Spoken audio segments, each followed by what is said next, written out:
Okay, everyone, welcome to the I Like Networking podcast special mentoring edition, because we have some of the mentees from the 2020 cohort here with us to talk to us about their experience and everything that they do. So to kick things off, I never know that phrase, off, I think, but I don't know. Someone will correct me. We'll get them to introduce themselves. So we'll do this in the order of the people I'm seeing here on Zoom. So Benita, you are first. Hi, so I'm Benita. I'm a creative based in London, and I love anything to do with books, experimental design and visual arts. And so a lot of these personal interests of mine have bled into my professional life and career, where I've mostly worked across publishing and also the arts within public sector museums and galleries. And most recently, I just started working with audiobooks within a more traditional book publisher. Nice. Okay, Amelia, you're next. Then Mistura, and then Becky. Okay, perfect. Hello, I'm Amelia. I'm a fashion researcher and editor based in Dublin, in Ireland. I've spent the past, 5+ years now, which is kind of crazy to think, editing and freelance writing for mainly Irish and Italian fashion, art, and culture publications. But over the past year, I've really wanted to enter more into fashion research and fashion curatorial practices, which is how I came across I Like Networking. And alongside doing fashion research for my dissertation and postgrad projects, I'm also getting into fashion event programming, thanks to Belle over here, and thanks to I Like Networking. So very excited to see where all of that goes. Mistura, yeah, go. Thanks, Amelia. Hi, everyone. Thanks for having me. I'm Miss Dora. I'm an independent curator and research and art historian. And, founder. We got founder in the title line now. Thanks for I Like Networking.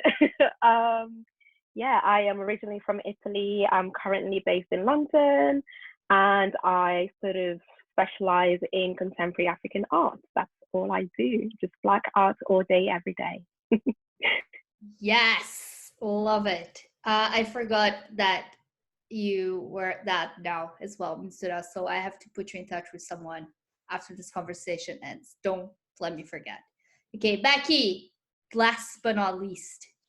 Hello, my name's Becky Namgauds, and I'm a choreographer and a dance artist, performer, teacher, and I'm based in London. And what was I going to say about myself?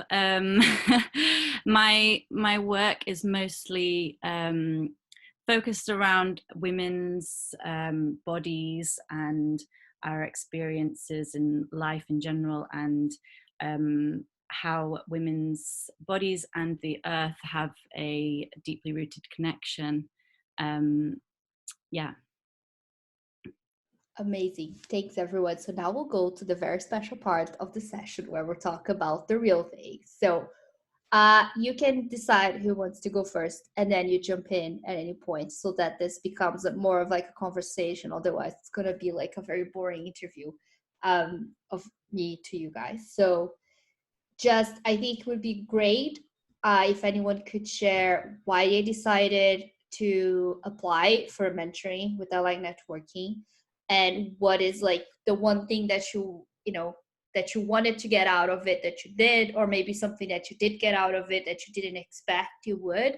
I think any learnings would be very beneficial before you get into like details about the application. So you can decide, you can mute yourselves. I'm happy to go or go later. I'm totally easy, whatever people want. Go, Amelia. You started. No worries.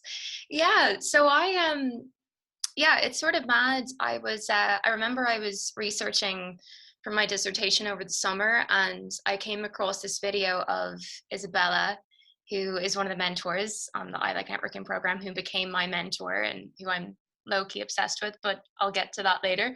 But she was in this video and I was just really intrigued by her practice. She's, this dress historian and curator and lecturer, and it was, I'd spent a lot of time writing about fashion, but I really wanted to get into the more academic side of it, but equally wanting to do it in an accessible way, not wanting to sort of approach it in a very kind of a stiff or formal, or in a way that would kind of isolate other audiences. So Isabella seemed to be, and like definitely is, someone who's doing that very successfully. So I basically stalked her website and her Instagram, and I saw a thing about I Like Networking, and I was really intrigued because like also the graphics are so colorful, and I'm just like fiend when it comes to color, so I went straight in. And I think again, just looking at Isabella, all of the mentors sounded amazing, but I think the thing for me was that, when I came across the program, we were already a good few months into the pandemic.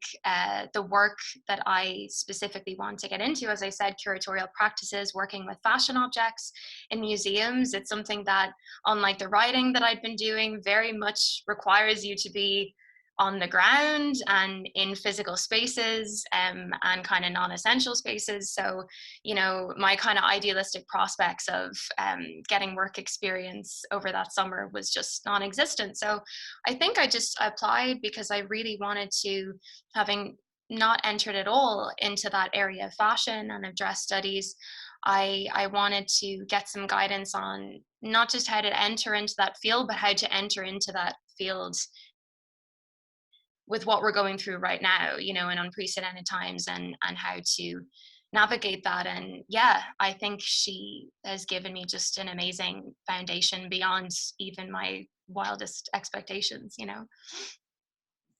That's really nice to hear, Amelia. Thank you. Okay, who wants to go next? Yes, go, Benita.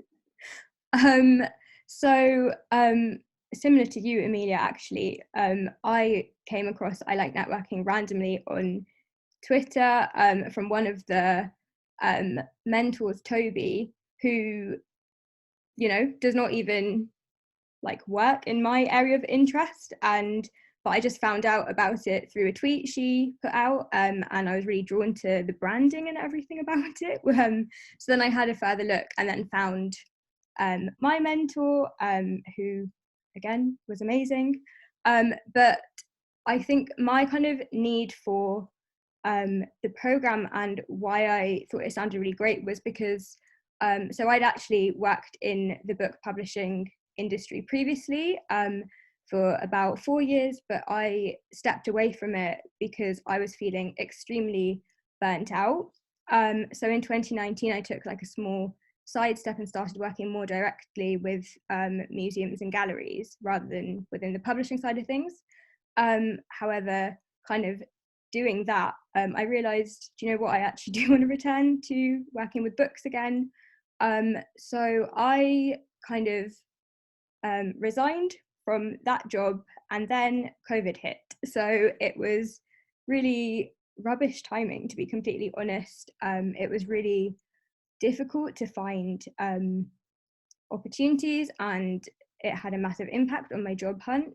And I also wanted to kind of move away from more specialist art publishing and into kind of more commercial, trade focused publishing. And so I saw my mentor Sarah on the I Like Networking mentor list and thought, this sounds amazing, this is ideal, and kind of, took a swing at applying and luckily got into the program. So yeah, that's my story. We had so Mistura shared a mentor with someone else who also was selected by her mentor, and I remember that she had the exact same issue as you did, Benita, but with the art world. She was completely burnt out and lost her passion, basically. So I feel like we're gonna have to talk about that at some point soon. But okay, Mistura, do you want to go next, and then Becky? Sure. I mean, how did I find out about I Like Networking? I found out about, I literally it's a crazy story. I don't think I've actually ever shared this. I had a dream about having a mentor the night before. It's really freaky shit. And then my friend, who I absolutely love, B, she sent me a DM with the call out, right? And I was like, okay, this is weird, but I'm going to do. No, in fact, I didn't even apply immediately. As with anything, I procrastinated, and it's the very last minute because I was so freaked out. And I was like, I don't know what's going on right now. But I think for me, it was a need to be held accountable. That was the most attractive offer for me in terms of having a mentor, someone to not necessarily hold my hand actually at all, but really just hold me accountable and just my love language is words of affirmation. Okay, so just to really tell me that I can, whatever it is that I want to do, I can absolutely do it, and not even necessarily sort of like sugarcoated, but you know, you can trust it because it comes with experience. And I think I had literally my mentor was a match made in heaven. I absolutely love her to bits, and honestly, yeah, I think it's sort of one of those things that you feel very encouraged, and that's exactly why I felt. I order sort of like in Italian we say pari mentali, like all of this sort of getting into my head, you know, all those little like, oh, can I do this, or what, how am I gonna make it, you know, just so like I have someone that can be like, okay, this is the issue, I'm not sure, what do you think, right? Rather than having your friends of like, yeah, you can do whatever. Like I'm so blessed to be surrounded by friends that, you know, sort of reassure me and say, you can do whatever you want, but can I, you know? So yeah, what really, really attracted me was the need to have someone that could hold me accountable, and that I got. That's amazing. Thanks, Mistura. Becky, you're up. So I found out about I Like Networking because I got a WhatsApp from Isabel.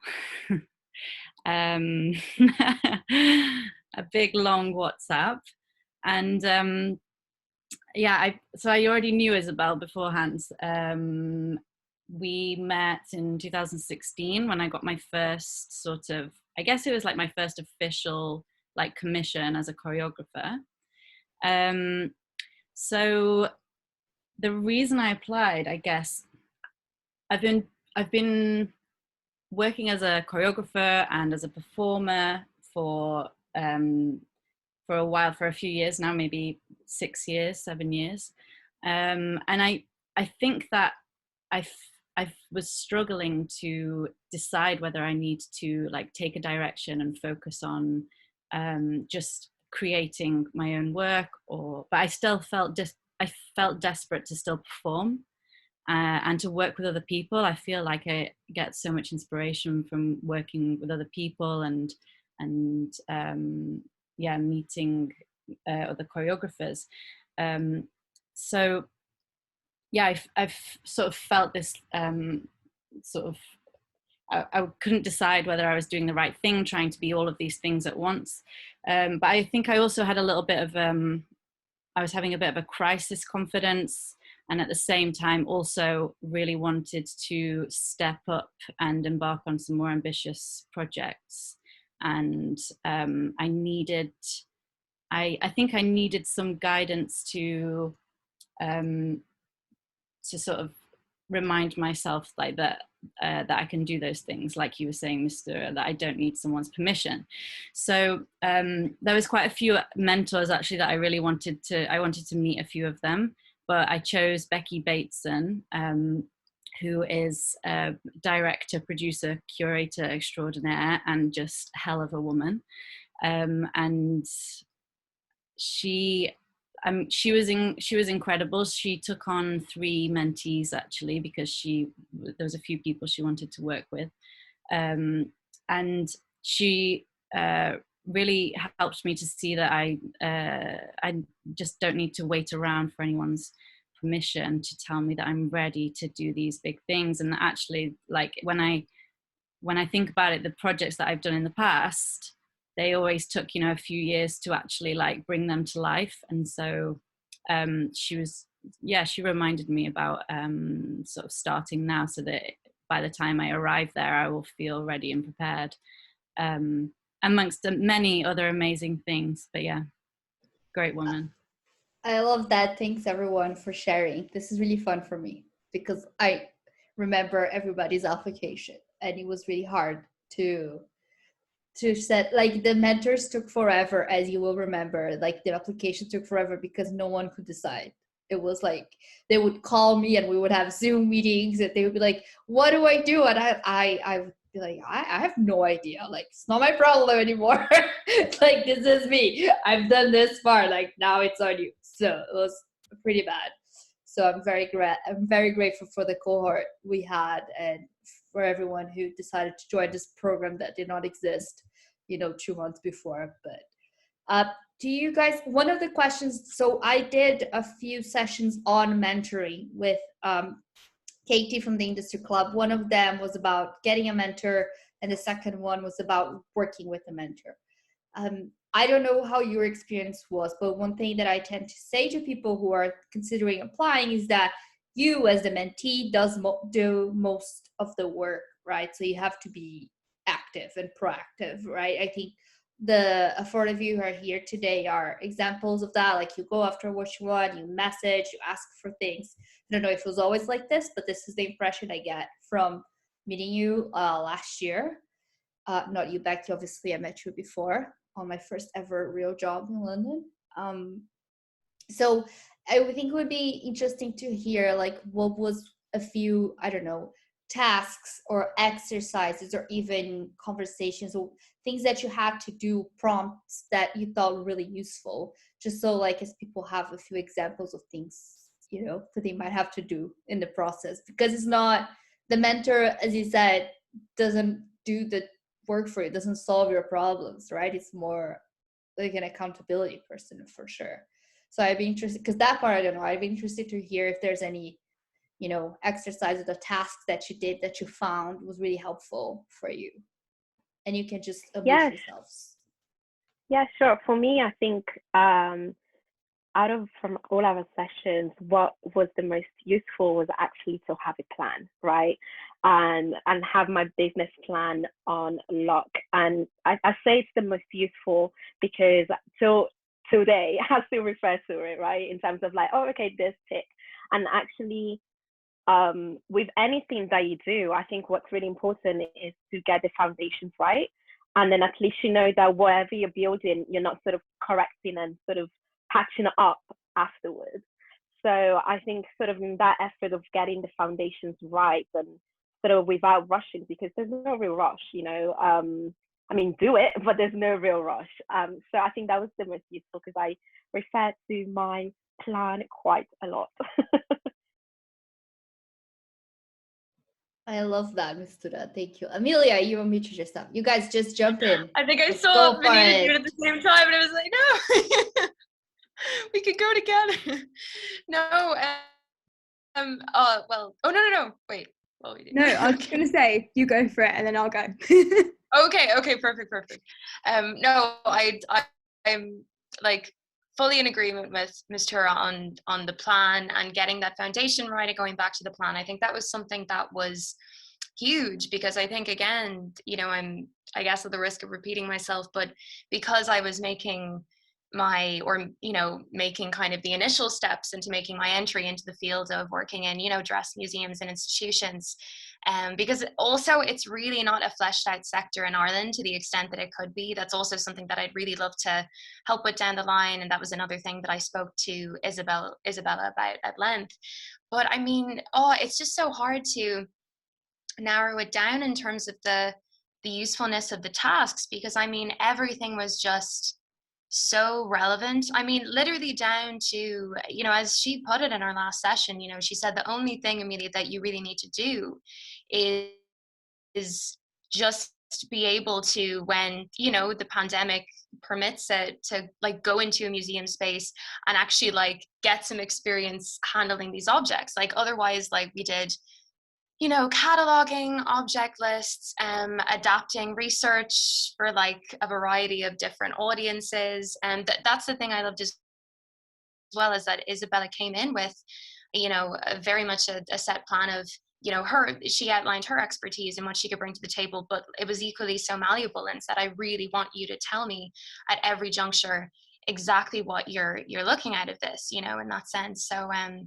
So no, it just, everything just felt really so relevant. And yeah, again, with the plan, I mean, it's just something that it's still so amazing looking back at those sessions and looking back at those notes, and they've been really grounding during a time when it's still obviously not possible to gain the experience I thought I would, but I feel really geared up thanks to all of the stuff that I did with her, I have to say something before Benita jumps in. I remember, so Isabella, who is your mentor, is I remember when she told me about some of the stuff that she was sending you, and I told her, this sounds like a nightmare. This is like my really? yeah, because I did an internship at the VNA during my master's, and because she basically told me like, oh, there's this internship, you should go for it. So I went and applied, I got the internship, and it's zero payment, disaster, the whole problem of the arts industry. We can talk about that forever. But yeah. I remember going there and it was in the curatorial department, and I was, after 2 days, I told, like, wait, this is what you like to do? Like, this is it? You like to do this? Because they sent me to Blight House, where is the archive. And one day we had to receive, I don't know, like Charlie Chaplin's outfit. I don't even remember, some random stuff. And I mean, it was fun. It was cool, but I was like, wait, you do this this is your dream. She's like, oh my God, when you go to the archive, it's going to be amazing. And I was like, this is not my thing. And when I saw your tasks, I was like, Jesus Christ, my Lord. Oh, I was such a nerd, honestly. Like, no, she literally said to me, with like the cataloging in particular, which is like, it really isn't, I guess, on paper, like exciting or glamorous at all, but like literally just logging details of an item. But like, oh my God, I just found it, like, I just nerded out over it completely, honestly. So yeah, it was a good indication that I'm meant to be with these weird dress nerds that I'm obviously.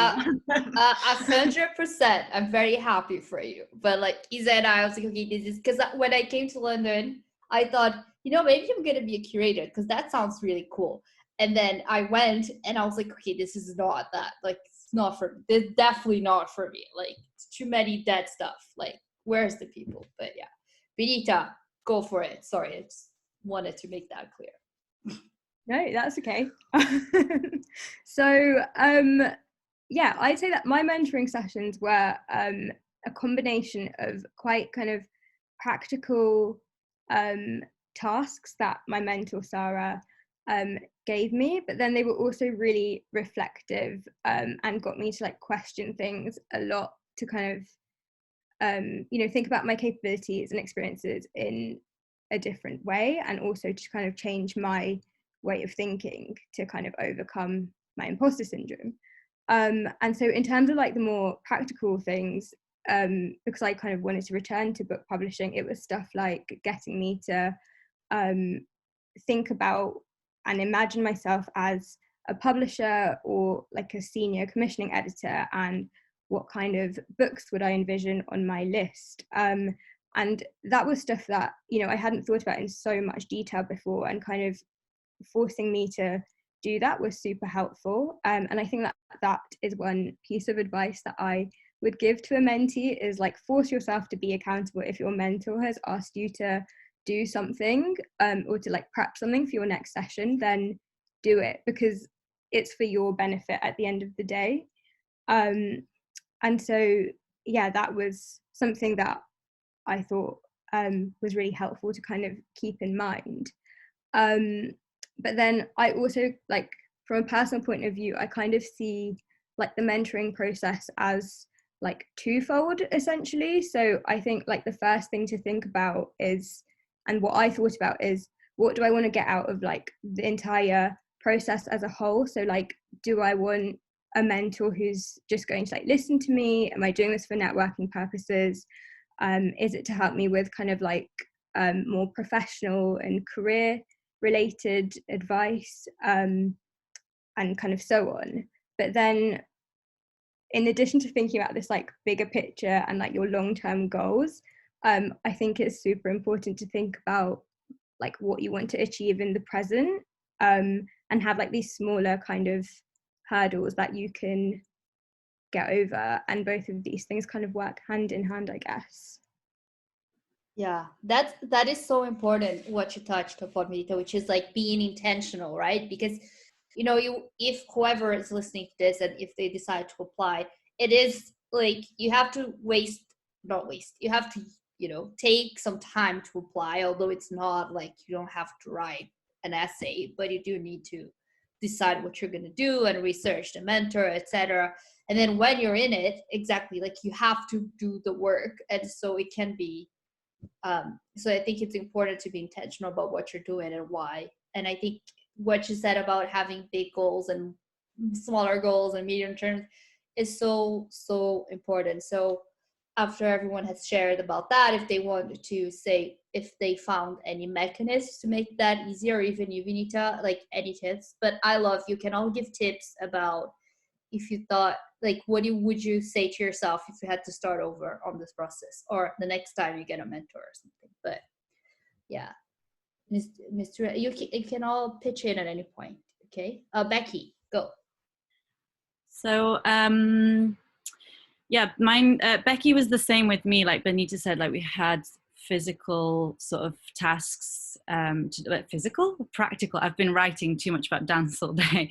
We had like practical tasks and reflective ones, and it felt really wholesome. So through the 4 sessions, I had 3 sessions with her that were one-to-one, and then we also had one which was like the 3 mentees of hers all together, and we did a CV writing workshop as well, which was really useful.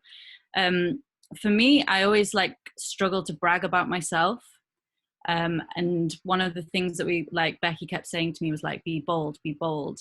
So when we were going through my CV, like even though I don't actually use my CV that often as a choreographer, it's more about like show reels and biography, right? But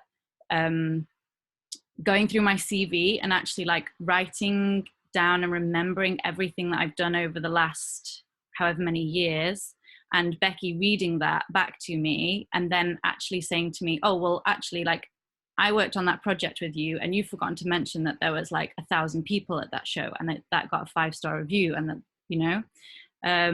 so they were really, really useful. And then she was asking me things like, I've got my notebook from our sessions here, and she was like asking me things like, okay, what's your 5-year plan? Where do you see yourself in 10 years?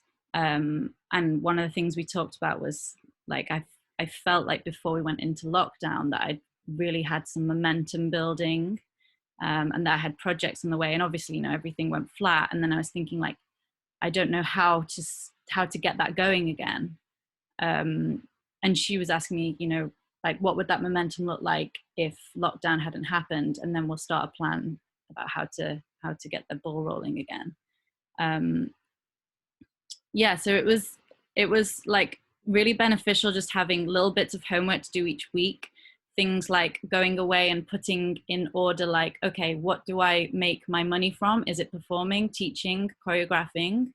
Like, and actually in which order do I want those things to sit? And I'm giving away all of her secrets now. But yeah, it was fantastic. And things like, also looking at like my website and social media and how that's also reflecting me, because those things are there for you to brag about yourself again. So that is, yeah, that's so, yeah. Well, your Becky mentor was great.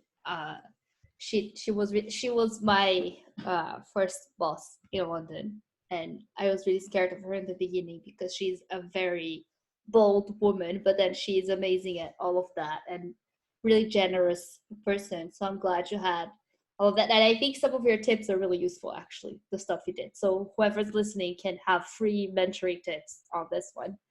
But yeah, I think it's interesting, and maybe this is something to discuss later, that 100% of the applications, I'm not kidding you because I read all of them, every single person that applied, and we had 23 nationalities, people that were 18 and people that were 65. Okay, all of them said, I don't know how to promote myself and I struggle with confidence. So I don't know if this is something that, you know, it was because of the first lockdown, or it's like something that affects all women, you know? So that was really interesting to like read. I mean, not great, but really interesting to understand how that's a really pervasive thing. Call it imposter syndrome, whatever it is, but really, really shocking in terms of stats. But yeah. Miss Tura, do you want to share anything? Otherwise, we'll keep rolling. Yeah. Yeah, I mean, just sort of like to follow up on what you said, like it's not surprising at all that 100% of applicants, that's the response, because I think as creatives, we have this monster called imposter syndrome that we constantly give power to. But then I think the magic is sort of not to give power to this imposter, because you're the one that's in control. So why would you let someone else drive your own, how you move in this world and in this universe? So, but then that's, hey, we can't be geniuses and also not have insecurities, okay? But I think it's not. Yeah, I was just nodding because it's not surprising at all that it's a common denominator. I love that everyone is a genius according to you. I love that. So if you apply to the networking scheme, automatically a genius according to Mr. S. That's great. I strongly stand behind that statement. I love that. I think that's a really good point. What would you say to yourself, Mr. if you had to start the project, the whole thing again? Like, what is one thing that you would maybe do differently, or that you wish you knew when you started? Or anyone else who might want to pitch in? Sorry, Mr. I put you on the spot there. No, I don't. What would I do differently? I don't think I would do anything differently. I think I think maybe because I was just generally blessed to have like the perfect match, but I would do it exactly how we did it. Like, I think in terms of maybe what I would have liked to be different, perhaps for it to be longer, but then there is only so much time one person can give, right? So, but then she stuck with me forever, so I still won. I still won. But I would say is the only different thing. But the fact that in those 4 sessions that we had, it made such a massive difference because of how intense, in quotation marks, like not intense as in exhausting, but how, you know, focused it was. It was definitely very, very useful for me. But I don't know what, because I knew that on Saturday was Salma Mistura time, so it's something that I already programmed in my week. So I didn't even have, you know, on a normal time, Mistura, like if I were to be on brand, I would have procrastinated the hell out of anything. But because I knew this is the dedicated time I have, I didn't even have a chance to procrastinate. So I was very much on time, and as Benita was saying, like being intentional about how I wanted to use my session.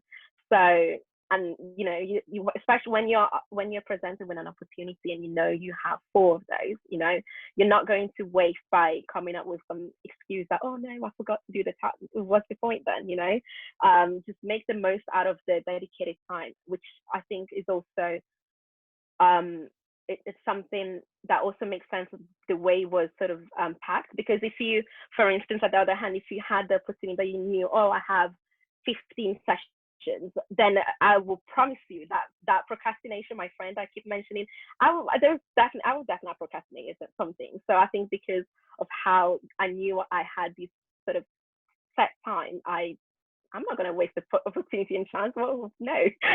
So yeah, I don't know if I would have done anything differently.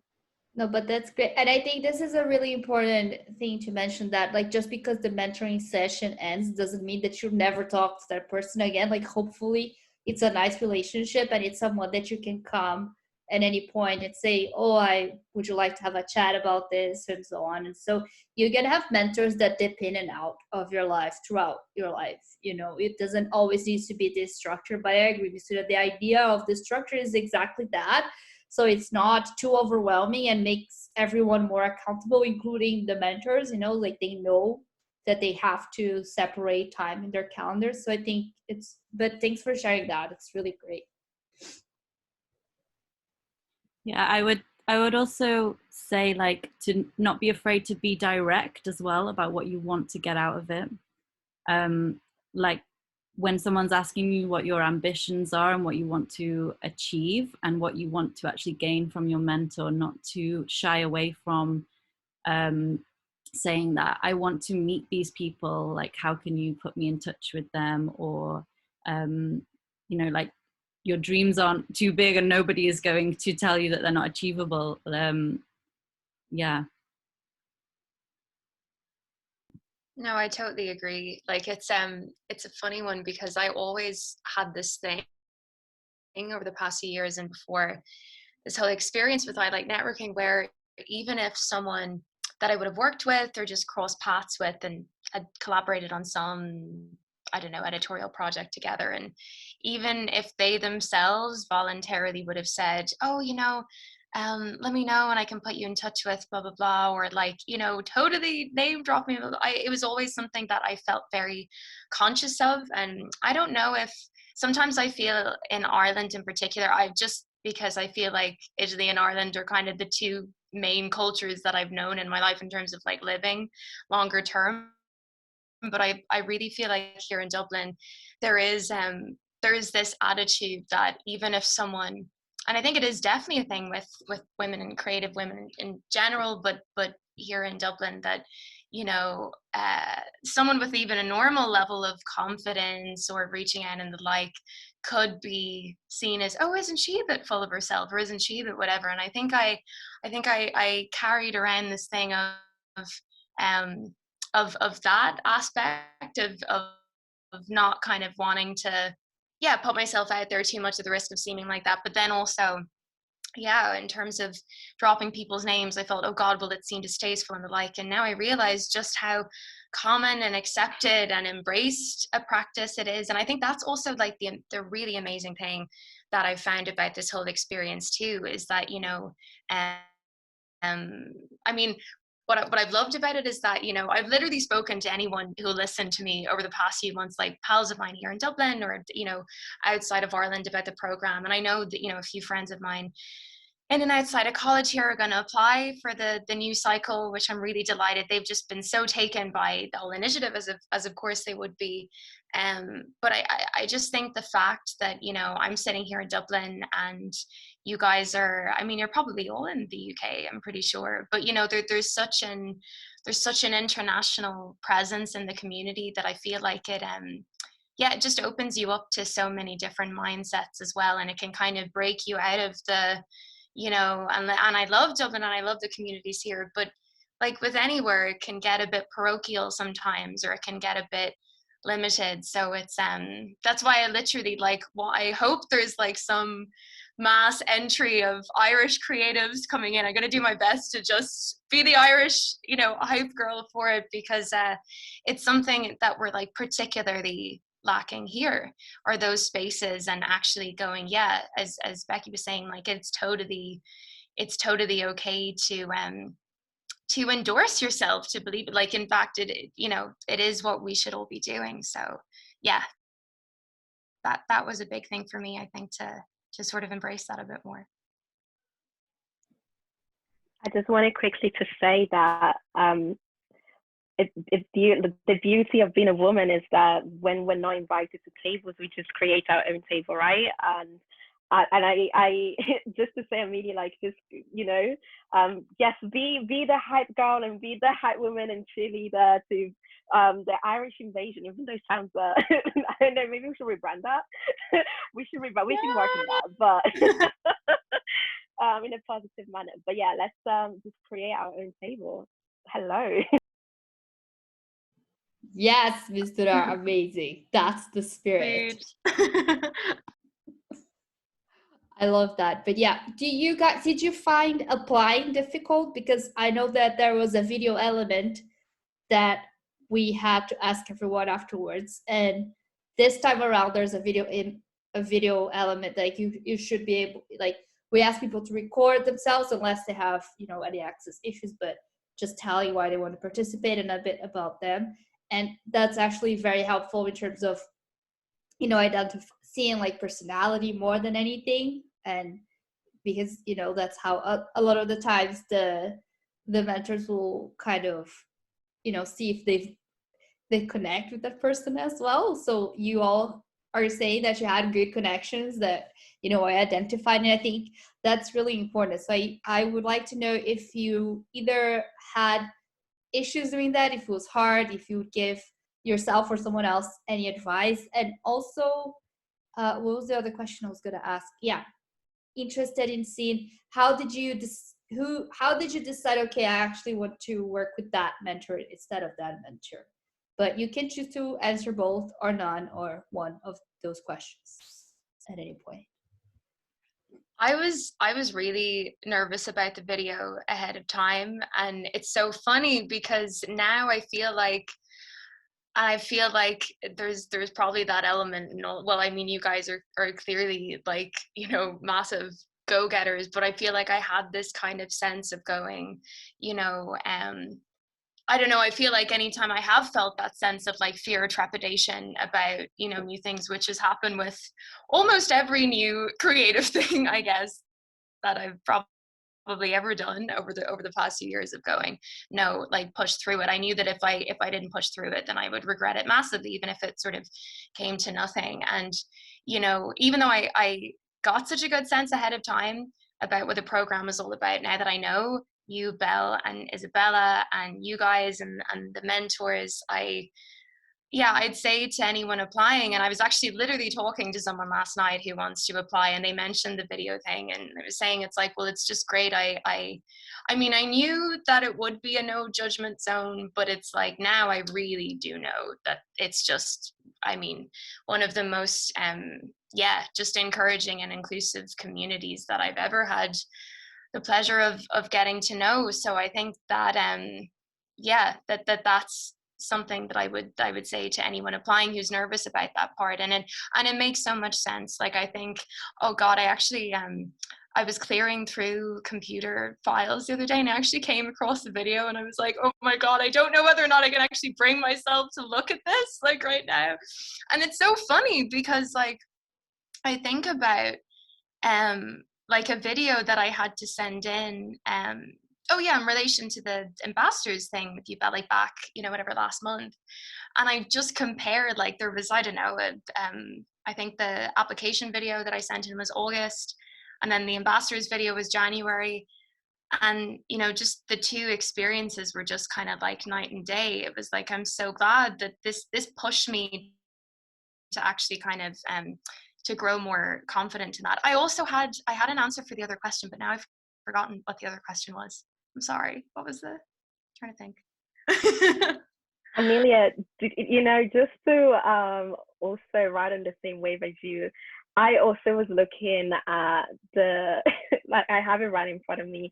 I just want to say 17 attempts, guys. Oh, 17 attempts, okay? I should have mentioned that part. I'm going to be philosophic about this, actually, rather than bait myself on the 17 attempts to make a 30-second video. 30 seconds is that resilience, okay? Resilience is key. And in terms of, I'm always speaking, right, because of my job, but I can get really awkward when it comes to public speaking because it's either my accent or I'm enunciating my words properly. Oh, I wonder if they're even gonna like wonder what is this accent, which is very confused and mixed, right? But I think the video actually in its own twisted and funny way sort of also consolidated my commitment towards the program, right? Because I'm like, how close is too close, right? All those questions, I need a tripod, how close is this to my face? And oh my God, it's only 30 seconds and I've got so much to say, you know? But once you send that video out, right, it's like taking a plaster out, you know, off, not out. It's like taking a plaster off because you're already committed. They've seen your face close up. So at the end of the day, it is what it is, and you've taken that step, and which and I say commitment again is because, you know, it's easier to be behind the screen without people seeing you, but once they're actually seeing your human face, right? Because as far as I'm concerned, behind these computers we're all like machines, but once they see your human face, then at the end of the day, the other person you're communicating with is just a person, right? And even when you were talking about, you know, being conscious about, you know, all these amazing people that Amelia, you know, name drops or whatever, but at the end of the day, they're just people, and you're a person too. So, you know, and once you connect, their fear doesn't live there anymore. You know, fear leaves the chat, and it's just goodbye fear. What is fear? So yeah, 17 attempts. That's just and they all seen it. That's all it takes. I'm gonna say that you guys know that I did the crowdfunding last year. Thank God we succeeded, but you had to send a video as well. So this was in October, I think, and I'm not a big fan of stages or cameras, none of those things. Like, I have a huge scar on my foot from a time that I was forced to go into theater class, and I was so nervous. I was like 9 and I fell from the stage and cut myself. Genius. But anyway, I had to do this crowdfunding video, so I called a friend of mine and said, can you come help me? First of all, I don't know how to edit something properly, etc. And this was like 9 a.m. Took us until noon, and I got completely drunk at 10 a.m. because I could not do it sober. Could not do it. I was like freaking out. I was sweating. I had to switch tops 3 times. I was like freaking out about this video that like 10 people saw. And then I called a friend of mine who is like a blogger and influencer, and she does like Instagram lives all day long and advertisement and stuff. And I said, how the hell, like, what do I do now? And she said, you know what, you just have to do it. You just have to do it. It's going to be a bit bad in the beginning, but then you just get used to it, and then you just stop worrying too much. And now people are like, oh, can you do this? Can you do a video? And I'm like, I don't care. I'll do that. I'll do a video. I'll do a live. Like, it's, you know, it's a learning process, you know, for everyone, I think. I mean, maybe not for actors, but for me, for sure. Absolutely. And, you know, with anything, the very first thing is it doesn't come out perfect. And the more you do it, that's how you perfect your craft, because what is a craft if it's already perfect, right? And yeah, so I totally get that. And I'm glad we're all on the same boat, because I looked at it and I was like, I really need space on my phone, but I'm going to leave this as a testament to my resilience, because it's hilarious. And I swore in most of them. I was like, oh shit, can I just get my words out? Yeah, but yeah, just do it. Just do it. Just do it. I think in a similar vein to what the three of you have said, I have also been someone who's never been, I find it really difficult, well, I've always thought that I find it really difficult to articulate myself while speaking, and especially in more spontaneous settings, like a podcast like this, for example. I was so close to backing out, Isabel. But I think, so yeah, for me, I've always been someone who articulates myself better in writing. And so for the video, I wrote down essentially a script of what I wanted to say. And, you know, although you do want to get your personality across in the video, I think some advice I would give is, if you are like me, don't be afraid to prepare for it. Like, it doesn't have to be fully spontaneous. If that makes you feel more comfortable, definitely do that. I love that advice, Benita. Thank you. And I agree, like, if you have to write a script or something, it's also great, because, you know, you do get the person's, like, that's it, the personality and the vibe a lot more as well from a video. And as you said, I think some people don't express themselves as well in writing, and they express themselves better spontaneously, and vice versa. So because there's the two elements, then people have a chance to, you know, express themselves as best as they can. And it's not that people just watch the video, like, it's a whole thing that gets considered. So, but thanks for sharing.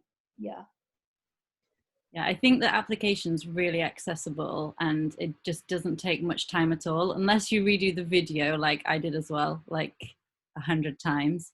There's always like one thing that you're just not happy with, like you say, like, I want to work on my confidence, like with a question mark at the end, rather than saying what you want. And then I think in mine, and I still got chosen, guys, somehow. I think one of the things that I said in my video that I submitted was, well, I'm in lockdown. I don't really have much else to do.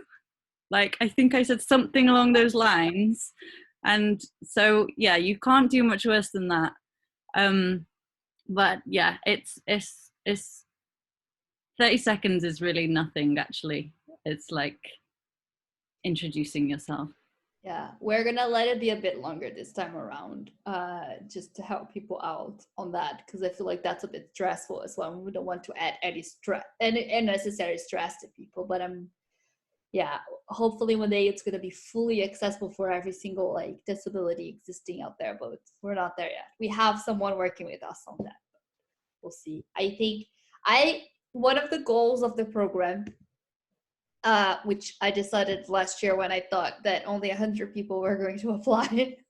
And that was a bit surprising, that it took over my life. But one thing that I would love to see is that, like, in a few years' time, you all become mentors to someone else. So I want to know if one, you would be interested in mentoring. And then, yeah. And then when would you like to be ready, like, for that?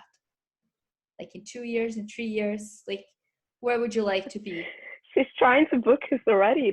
I love it. I think I would definitely, just because of my own personal sort of mantra, I feel like whatever gift you receive, it's important to give it out there as well. And I think that's how the world should operate, and how we maintain an ecosystem of just brilliance, really. So I would definitely 100% be up to returning the gift, so someone else can then sort of give the gift as well in their turn, hopefully. When would I be ready? I think when I manifest all the things that I set out to do in the very first instance, right? And I know, when I'm confident, you can book me up already. I'm confident I'm going to manifest everything already, plus more, plus tax, and but yeah, I think in terms of, like, in any little way, whether it's even just mentioning the program, or even sort of like, oh, I know this person that can help you.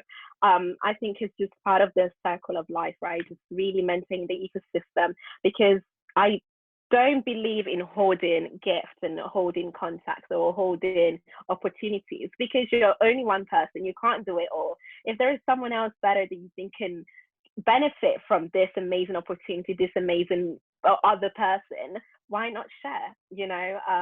And I'm 100. And also, I don't want everything to myself. What the hell? I would rather very much breathe, and I think breath is so important. And yeah, so the short answer is 100% up for it. Can I just very quickly add that I completely agree with Mistura, but also, Mistura, if you ever like find yourself wanting to put on any, like, life coach motivational classes, like, please, you've been I mean, you all have been, but like the gems you've been dropping throughout this whole thing, I'm like, please sign me up. Honestly, there's been so many, like, I wish I was writing some of this stuff down. So many, like, quotes that I feel you could take for this whole thing. So just know there's, like, one of no doubt many, like, very interested people in that. So if you're interested, then please let me know. You know what? Again, this is what I was talking about earlier in terms of manifesting. There are certain gifts that you're not even aware that you have. But then if I didn't speak and if I didn't talk, I wouldn't even, oh no, I could be totally a life coach, and and then someone else saw it. And I think, but in all seriousness, I think sharing your light with others is the greatest thing you could do to your own self, rather than think you're doing a service to someone else, because that, in one way or another, it will return to you. And that's how life is. So yeah, thanks, Amelia. That's insightful. No, genuinely. And yeah, no, I mean, I think you know this already, Belle, but I'd absolutely love to be involved with that. I feel like it's one of those things where when you just have it's exactly, actually, I mean, Ms. Tura put it so well in terms of, like, that kind of managing that ecosystem. I feel like it is, it's really positive domino effect, where it's like, when someone has come into your life the way that Isabella came into mine, and has just had such a huge a hugely positive impact. I mean, it's not like I'm there going, oh, I could totally be like just as influential to like, you know, someone else like walks in or whatever. Not at all. It's more that sense of if there's anyone out there that feels, yeah, any sense the way that I was feeling about things, where there are overlaps in the sectors that I've been working in and the like, or you know, just, yeah, has had the same feelings that I've had that we've all spoken about, I would really love to do that. And I think I mean, in an ideal world, it kind of keeps going in that way, you know, the mentored become the mentors, you know, and it just, yeah, it keeps on evolving, and it's a two-way street, like you say. So both parties are getting something out of it every time, you know. Yeah. Oh, sorry, Benita. Go. I was just quickly going to say, yeah, I agree with everything Amelia and Miss Dora have said. And in terms of kind of mentoring myself, I think also like day to day, we are also kind of acting as peer mentors to like our own networks. And so we are fully prepared to mentor in that sense, I think. And I don't know, I really think it depends on kind of like in terms of I like networking and becoming a mentor within this program. Personally for myself, I do think maybe a couple of more years of experience within my industry, and I'd be fully comfortable to mentor someone. But beyond that, like I am more than happy to always kind of impart kind of advice to anyone who may have experienced the same like kind of struggles within the arts that I have, which have been a lot. So can relate to a lot of people, I think, in that way. I think I love that, Benita. Thank you. And I totally 100% agree that peer-to-peer mentoring is super important. Peer-to-peer support. I think even that's one of the things that led me to start the community, because you know I just wanted to have a place where that could be facilitated. But yeah, everyone in any position they are able to support someone else, because at some moments you're stronger than someone else, or you have something, as you said, you have an experience that you both share. And then I think also sometimes all you need to do is just listen to someone and be there and try to help them flesh out their own ideas of how they can get out of their own like situation. I think we can all do that, and the whole idea of collaboration being a better way forwards than competition, I really hope it catches on, and then we have less difficult people, to say the least, in the creative industries. But yeah, Becky, you wanted to say something. Yeah, well, I mean, I would love to be a mentor. I think that yeah, like you say, like we're already doing that for each other anyway. And I feel like I'd have a lot to offer someone who is interested in developing as a dancer or within a choreographic practice. I think that, like, you know, that usually it's like a certain area that you want some sort of like guidance on. And for most of us, it was, well, for me anyway, it was for like, you know, talking myself up, and especially like talking to people with the money and with the opportunities. So yeah, I've lost my point now, but I would love to be a mentor, but I think it's also like when you're on the outside of something, obviously you want someone to mentor you with lots of experience, but when you are seeing someone's sort of like problems or questions from the outside, it's easier to give a little bit of advice, because when you're on the inside of it and you're feeling like this pressure that you really like, you want to make things, you want to do things and explore, but you're feeling a little bit like, I don't know, your confidence is low, or you're feeling a little bit stuck, and somehow like it just feels like impossible to move forward sometimes, and you just need somebody to give you like really, like we talked about, like our mentors gave to us, you know, like having a really simple like task of like, these are like 3 things that you're going to do before next week, and then at the end of the mentoring this is your plan, and you know, like I'll see you like at some point, I'll send you some opportunities, etc. So yeah, I think when you are on the outside of something, it's like when you're in love, right? When you're blind in love and you can't always see what's going on, but other people can see it. It's the same thing. It's a lot like that, yeah. It's like when you're trying to tell your friend that her boyfriend's cheating on her, and she's like, no, it's not happening. You're like, how? Like, he's literally there, you know? But yeah. Guys, I mean, yes, sorry. no, sorry. I just wanted to say, just one thing that this conversation made me realize is, which I was just remembering what Amelia said earlier, right? When we're talking about videos, right? That when she was comparing August and January, and that I think what that confirms, and I think everyone can agree as well, is that we already have the light inside of us, but then all it takes, and what a mentor does, is generally just sees you, right? And we've, like, as any living being, you know, all you want to do is to be seen. At the end of the day, you're the one that's doing the work. You just needed someone to see you and affirm you, and that's and I think that's the beauty of having a mentor, or, you know, that mentor mentee relationship, because that's all you do is see each other and sort of affirm each other and encourage each other, and that's all you need. But you shouldn't feel like, oh, I can't do this without someone else, because you already have the light in you. Like, you just needed someone to say, yes, you got it, you can do it, so just do it. Yeah, Mr. 100%, and please become like a motivational coach. I'm gonna book you to cover that, like, networking. So. I'm literally like, why am I not writing this down? I feel like I'm going to edit the podcast like to some sections of just Miss Tura talking. I just put that on my like alarm, you know, like, you have the light. that's it. So that's it. Like, this is the podcast. No, I'm kidding. So guys, thank you so much for joining me today. Before we head out, you can, if you like, I feel like after we spoke so much about like imposter syndrome and self-promotion, shout out about something that you're excited about, you know, where people can find you and connect with you, why should they connect with you, anything, or yeah, any project you're working on that you want people to know. It will probably be out in March, this podcast, just FYI.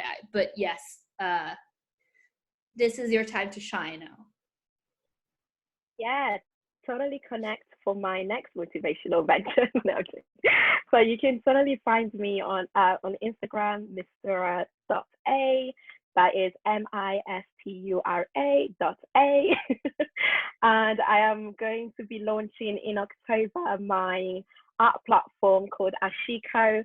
So that's ashiko.net. If you want to enter a space where you can engage with art in a slow-paced manner, please come and visit ashiko.net. And yeah, that is, and follow Ashiko on Instagram. We haven't decided on the handle, so I'll probably be talking about it on my Instagram. So yes, thank you. That sounds so good. Oh my God. I'm already really hyped for that. Yeah. Already follow you, so yeah, I'm gonna be keeping posted for sure. But no, absolutely. Well, yeah, if this goes out in March, then the London Fashion Week related takeover that I'm doing of the I Like Networking channel on Friday will have very much already happened at that point. But I'm going to be doing a few talks with fashion industry professionals, including Isabella, which I'm incredibly excited about. We recorded one with another designer earlier on today, and that'll all be on the YouTube channel, so that'll be fairly accessible. And I'll be, you know, for as long as Belle indulges me, I'll be continuing to concoct fashion related events and panels, and yeah, again, just all along the lines of I Like Networking's, you know, community fostering ethos, really honing in on the fashion and dress communities side of it, because yeah, I think there's some gaps that could be filled. So you can find me on Instagram at Amelia Eclectique. I feel like at this time in the evening, can I spell all of that correctly? Is that really bad to say? But yes, hopefully I'll be hopping on and off the I Like Networking channel for as long as Belle allows me to, so there you go. You're always allowed. Amelia, you're all allowed. Okay, who else wants to go? Becky, Me and do you want? Benita. Yes. Benita is so polite and also so shy to talk on here. We're like, turn our mics off, and then as soon as we see someone else turn a mic on, we immediately turn them off again. So we have some work to do, Benita, don't we? It might I be mean, I just don't get in quick enough.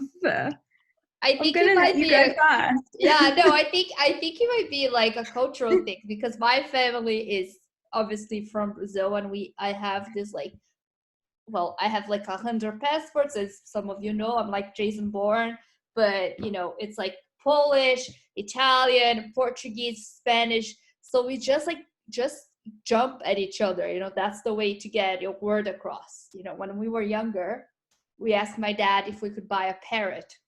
And he was like, if you guys do this, I will never speak again. Because like there are so many boys, there's so many women in the family. And it's just like, rah, loud, lots of hands, you know, all the stereotypes. They are true in my case. So maybe I totally empathize with that. Yeah, exactly. Yeah, I think I need to go and spend some time in South America for a little bit. It's a good excuse now. For me, unfortunately, like actual like live projects aren't happening at the moment because everything's postponed due to the current situation. But as soon as things are allowed to safely go ahead again, I have a couple of projects that will be resumed. One of them we were halfway through, and we were supposed to do it just before we went into lockdown last year, and unfortunately, like just the way I want to make the project, which involves loads of like physical contact, just, you know, it's not possible. So fingers crossed that'll happen before the end of the year. But you can follow me on Instagram at Becky Namgauds, and you can find my website, beckynamgauds.com. I'm not really on Twitter that much, so no point in following me there. But yeah. Thanks, Becky. Benita, last but not least, go for it. So similar to Becky, you know, a lot of my design practice outside of my professional work incorporates kind of like performance design. So can't really be doing that at the moment, but you can go and check it out on my website, benitanayak.com. And then you can also follow me on Instagram, same, Benita Nayak, and Twitter, Benita_Nayak. I feel like I've said my name far too many times. Yeah. I love that. No, that's how I think. And I'm gonna say something that I always love saying, which is like all this information and your handles are gonna be on the notes or the show notes that the podcasters say, which was like I used to listen to so many podcasts and I was always obsessed. It's like, who even looks at the show notes? And now I not only look at them, but I write them. So there you go. Maybe that's why we say it so many times. But yeah. Thanks so much. Amazing group of women here, because it's very late and you should all go enjoy your dinner, your wine, your sleep, whatever you're looking for. Thanks again so much for joining and being a part of the community. And well, I'll speak to you all pretty soon. But yeah, love you guys. You are amazing. Mistura for president and all that. Everyone. Thank you very much. Before you finish, I wanted to say, like, for anyone listening, and if you apply for the mentorship but you aren't successful this time, I would recommend joining the what do we call it, the networking membership, the I Like Networking membership anyway, if you can afford it, and if not, there are spaces available for people who can't, because the membership it like gives you access to so many people, creatives, like opportunities, grants, jobs. So get in there whether you are successful or not. But good luck, fingers crossed for everybody. Thanks for the shout out, Becky. Yeah, you and Amelia can both be the advertisement section for I Like Networking. Yeah. Not a bother. Thank you guys so much again. I really appreciate you, and I can't wait to see everyone in real form and all the amazing performance and things you'll be doing as soon as COVID allows. But in the meantime, stay safe, stay strong, and I'll speak to you all soon. Thanks again, guys. Bye. So much. Thank you.